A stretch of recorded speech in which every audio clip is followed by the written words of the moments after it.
Welcome or welcome back to the Awkward Chronicles. My name is Larissa and today we are going over my October TBR.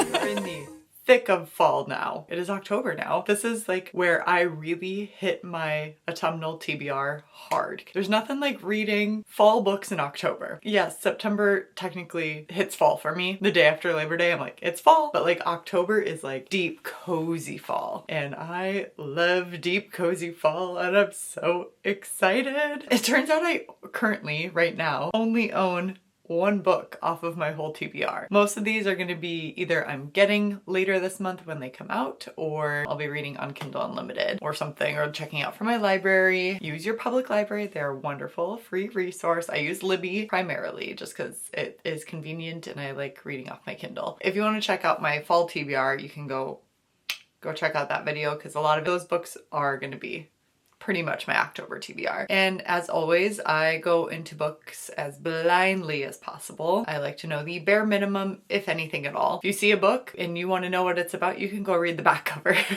I'm not doing it. I have 10 books on here. 2 are maybes. I'm just putting them on here just in case because I'm a mood reader through and through, so I will just read kind of whatever. And a lot of times I just veer off course too and read whatever. So this is a very loose guideline of what I'm going to be reading this month, but I think it's going to be a good freaking reading month. Let's start off right away with Nocticadia by Carrie Lake, and this is the author of Anathema, which I love Anathema. I can't wait for the second one to come out. From what I understand, it is dark academia, gothic, romantic. I don't know. I think this girl, her mom dies of this weird thing. Maybe I think it's called Nocticadia, and everybody thinks she's Delulu, and this professor that she's applying to the school to be in the specific program for it, he's like, no, we're actually studying that. And then I think there's a bit of a forbidden teacher-student romance. I could be making all of that up, to be completely honest, but I think that's kind of the gist of it. I can't wait. I really love her writing. Also, when is the next book in Anathema coming out? Anybody know? I should probably check. I could do a quick little Google search and figure it out for myself, but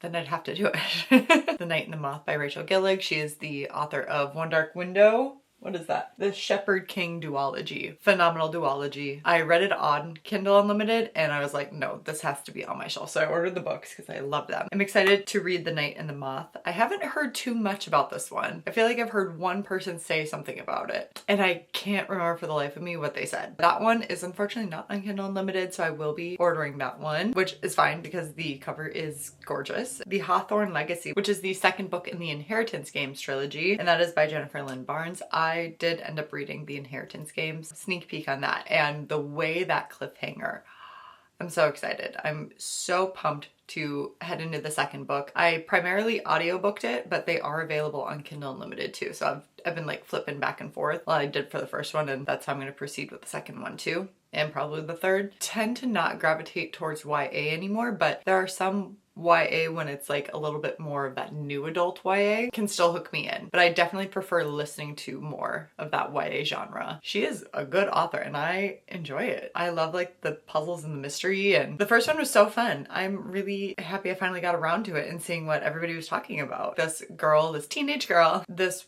old wealthy man, he croaks and he leaves her everything instead of his family, and he's like multi-billionaire. And he just like left her pretty much everything. And she's like, what the heck, why? And there's these puzzles and clues that they have to figure out. And there's kind of like a love triangle. Ali Hazelwood's new book, Mate, comes out. I am freaking pumped. I loved the previous one. It's like an interconnected series. The first one, Bride, is a vampire wolf marriage of convenience, I guess you could say. We're getting wolf. Why am I doing this?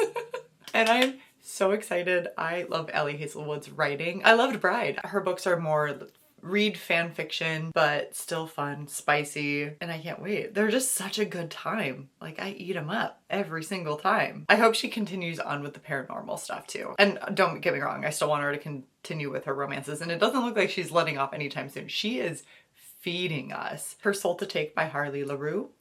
I don't know. It's a demon romance. I know that. Very spicy, very intense, and I think it is more of a dark romance and I can't wait to read it. Zodiac Academy, I really need to get to the series. I really want to. I think it will be a really great series to continue into the winter season 2. Oh, I have a hangnail. Ow. A Fantasy Academia. First one's a bully romance. That's all I know. But I hear once you get into like the first couple books, it captures your soul. I know the first one was on my TBR last month and I just ran out of time. So I'm really hoping to get to it this month. But it's okay if not.